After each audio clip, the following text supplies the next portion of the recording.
last 35 years, as a matter of fact. So I've been through a lot of experiences, and nearly all of them are good. I mean, one of the challenges that I felt sometimes about Roche as an organization is it's hard to realize quite what you've achieved over the last 30 years on development, on innovation and invention, which has benefited people all around the world, including members of my own family. So what I'm going to do is to move to the presentation itself and really talk about one fundamental thing.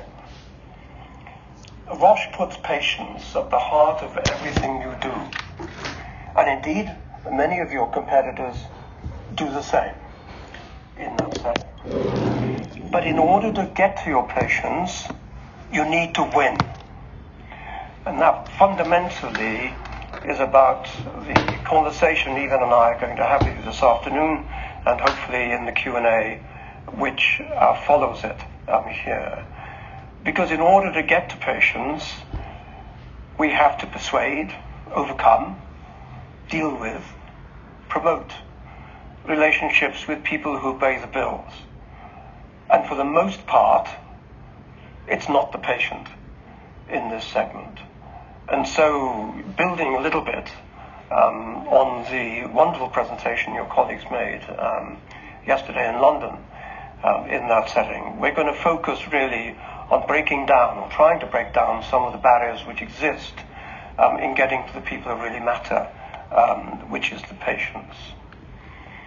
So I'm going to make an introduction on this first slide that I'm going to hand on to Ivan, who's going to give the first part of the presentation. But I thought really I'd start with talking about what's new since last year. And I can only summarize it by saying, not quite in a Shakespearean way, but nonetheless in a very meaningful way, the farmer may be in the cart of healthcare, but it's not the horse.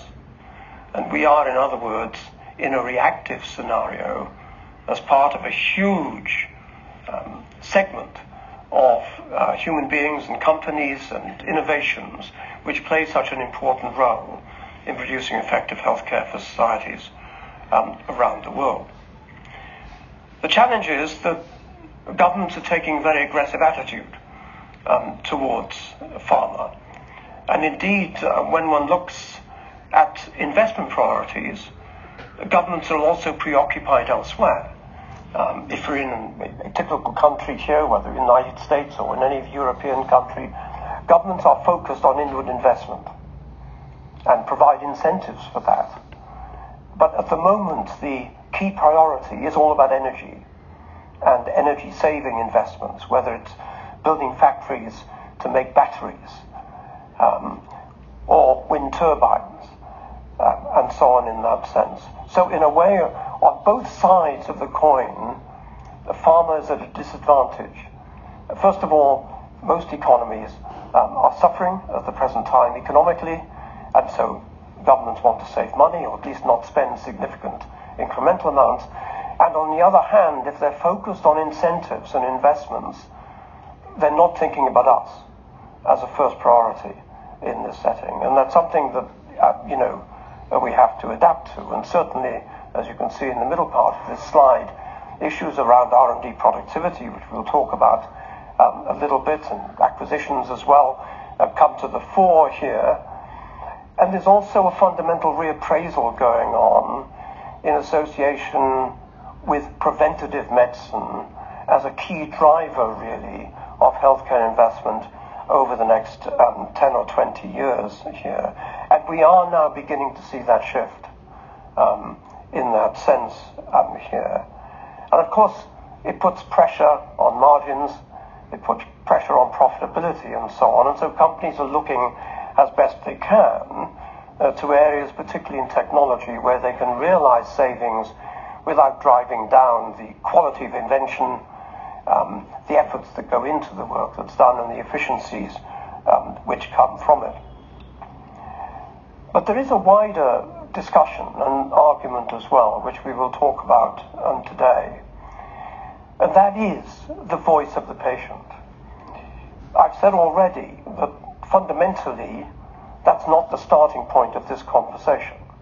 The starting point is getting access so patients can enjoy the fruits of your endeavors and your science in this context. But gradually, patient voices are being heard.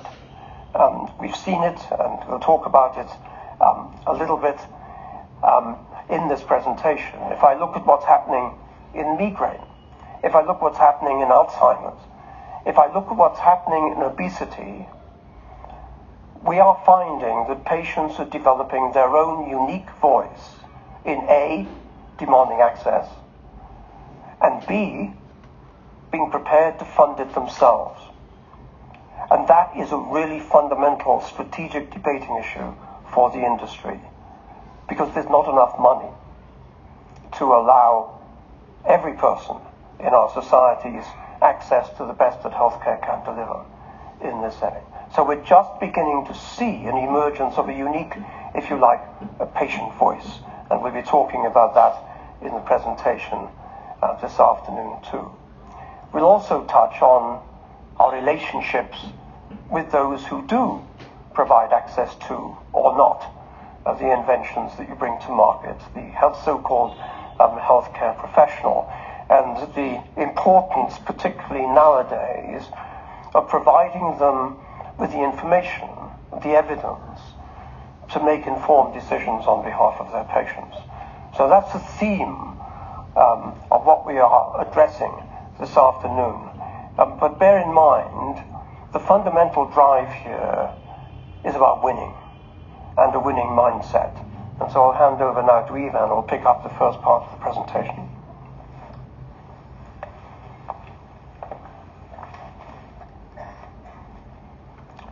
Thank you, Graham, and good afternoon all.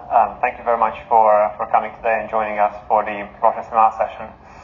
I will begin the presentation with saying we believe that this is a pivotal year for pharma, challenging current and historic beliefs, adapting to what customers really want, and having a strategic clarity are really fundamental pillars of how pharma is going to thrive in the future. And to touch upon these 3 points, we have structured the agenda around the 3 points that you can see on the slide. In the first section, we are going to talk about what's changing in the external environment, which I will be happy to walk you through. And then we are going to look at, what are the pharma's priority and how can pharma respond? And lastly, we have prepared 6 points with an outside-in perspective on Roche.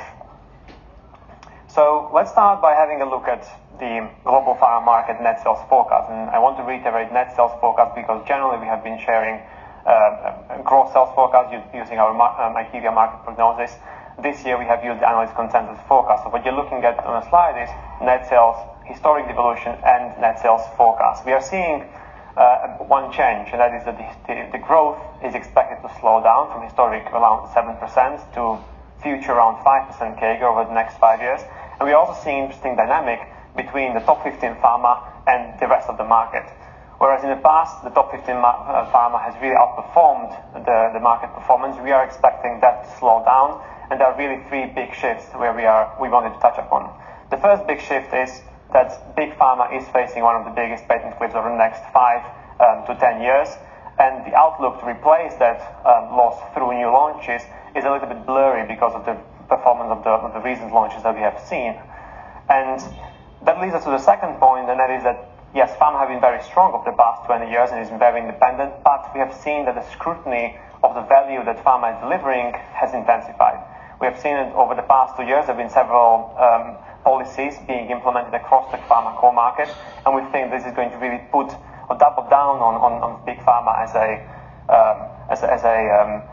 a cost-saving opportunity. And the last point is really around pharma at the edge, and we are playing with the idea, well, should pharma stick to its traditional R&D business, or does pharma need to broaden their perspective in healthcare and expand to the areas such as digital health, digital solutions, and more patient-centric solutions, including healthcare, home care.